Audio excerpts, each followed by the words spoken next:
Page 38, with a little help from my friends. It's a nice little piece, Beatles piece.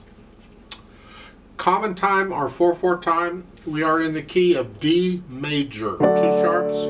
So make sure you can do the D major scale, 2 octaves up and down, and the B minor scale, 2 octaves up and down. And you just well go ahead and do the arpeggios, the D major arpeggio and the B minor arpeggio, a couple octaves up and down. Yeah. This is a good little exercise on repeated notes. Now, keep in mind that people don't agree on much of anything in music. On music theory and how it's played and how it's interpreted and notation and all kinds of stuff. They just don't agree. You'll find people with all kinds of opinions. On repeated notes, I like to use different fingers most of the time on repeated notes. I find that much easier and more relaxing. I don't get as tense. Some people do not like playing different fingers on repeated notes and they avoid it like the plague.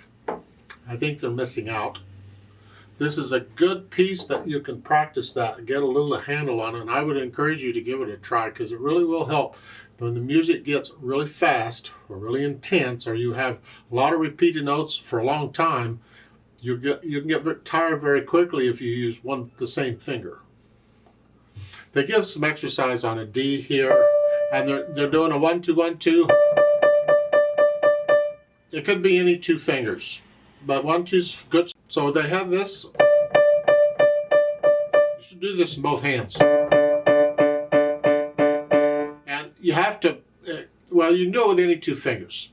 2-1 or 3-1, 3-2, doesn't matter. But practice both hands on this. For the triplets, 3-2-1, they're using 3-2-1. But you should change that so you're using the different combinations of fingers. So in other words, it's 3-2-1 on 3's on the beat. Put an accent on it. Well, then go to 2. Put 2 on the beat. And then put the thumb on the beat. Make sure they're even though. They're not triplets. They're good practice. And we get a chance to use different fingers on repeated notes here. And in fact, in this piece, in my opinion, it's much better to use repeated notes. Different fingers. Anyway, rhythm-wise, well, this is a little tricky. The beginning is not too bad. It's just dotted rhythm. Just make sure on these dotted rhythms you don't turn these into triplets.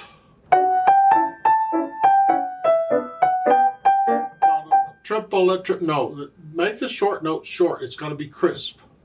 And then I do a 3-4. And then for the E's, I do a 1-3-2. And any other time you get the same passage, I'd figure it the same way. So that first line.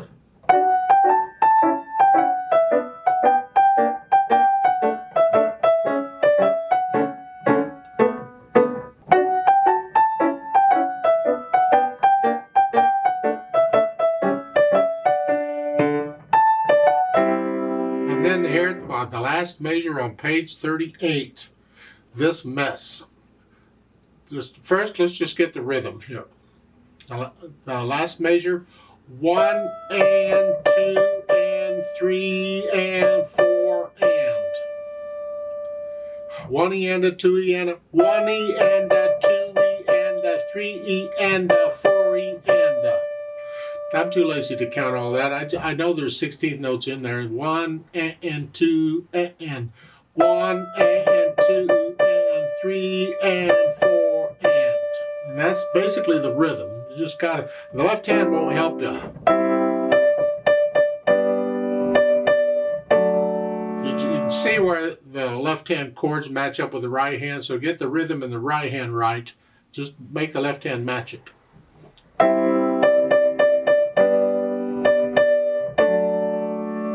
So then for the fingering, and I do a 1, so I can do a 1-3. It's like a triplet rhythm, except they're not triplets. It's a different rhythm, but it's still a fingering 1 3 2 1 3 2. So it's 1 and 2 and 3 and 4.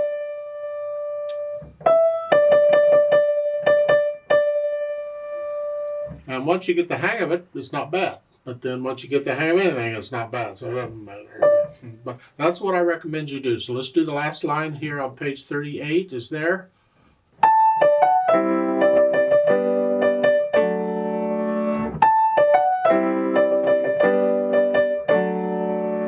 Just keep in mind the last note on the measures is before the beat. You want to play, I want to play it on the beat. I want to play it on the first beat of the next measure. And that's not what's written. It's before the beat. So keep the rhythm accurate, not what you think it is. Play what's written here. Okay, let's go up to top of page 39 here.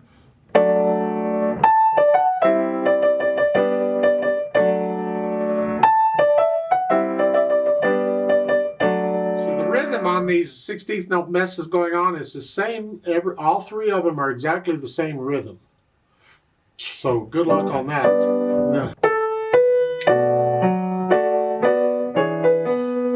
Now on the third line down, left hand, I recommend a thumb on that note because you need a 2 here. That way you're in position. I want to connect them. For the next measure, 1 3 and then a 2 4. That way you're in position. So again, the third line, that note is right before the second beat. They're not together. Now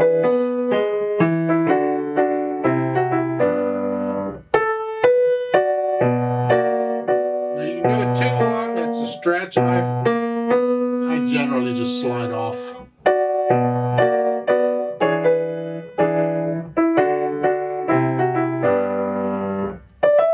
You go back to the beginning.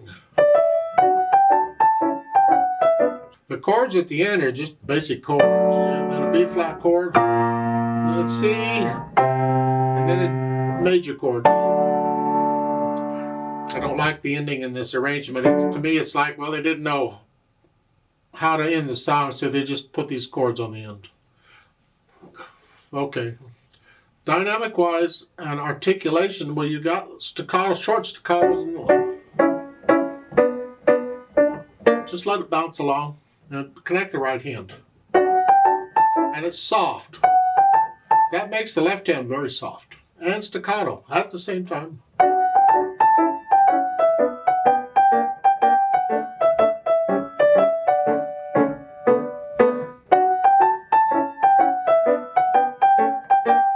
So forth. Now when you get down to the bottom, the third line down, second measure, now come up a little.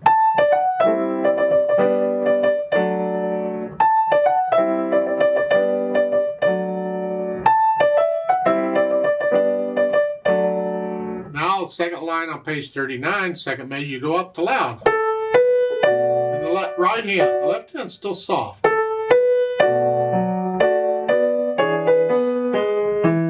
Sort of soft, loud, sort of soft, staccato, back to soft at the beginning. Now they've added pedal on this. I think you can play it all pretty well without, although it's nice to have some contrast. So we have this light, clean thing at the beginning.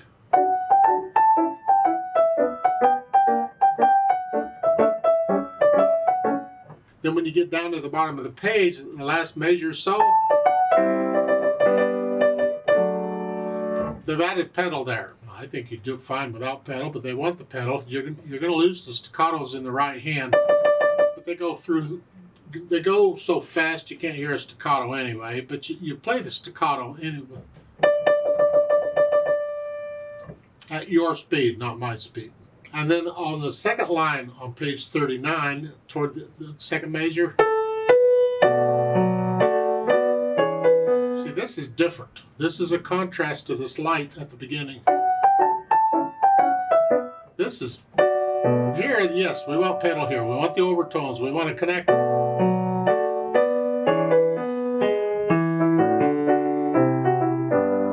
But we have to be careful not to smear it. So if I pedal it the way they're showing, this is what we get.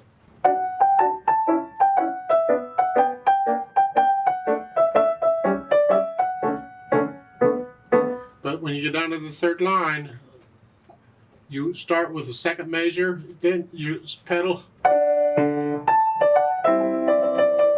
you're changing the pedal with the left hand.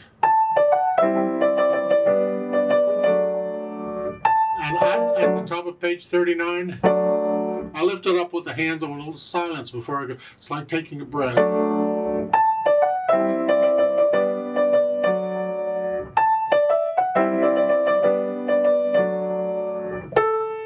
Pedal this and in here.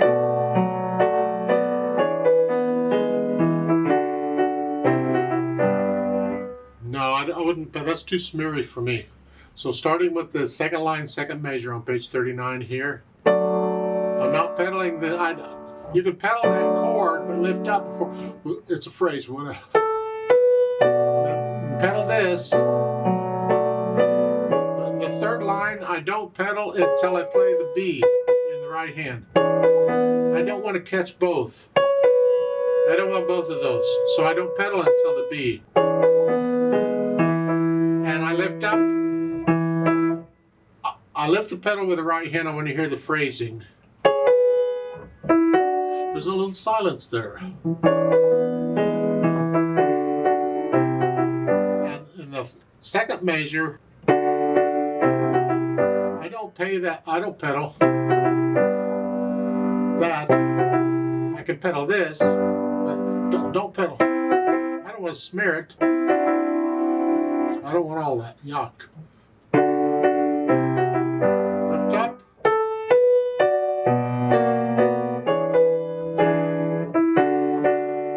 And that's the way I'm suggesting you pedal. So I'm lifting up for the phrasing, and I'm lifting up on these moving. I don't want to smear those, and I don't. A lot of times when I have two notes like that next to, I just don't pedal the first note. I pedal it after I play the second note. Speed-wise, well, with a strong rhythm, that's not a speed, but it has to be a solid bounce. It gives it to you there at the beginning with the quarter notes, but then later on when you get syncopations, you can lose that. So you have to keep in mind as you're doing this, keep that strong bounce going.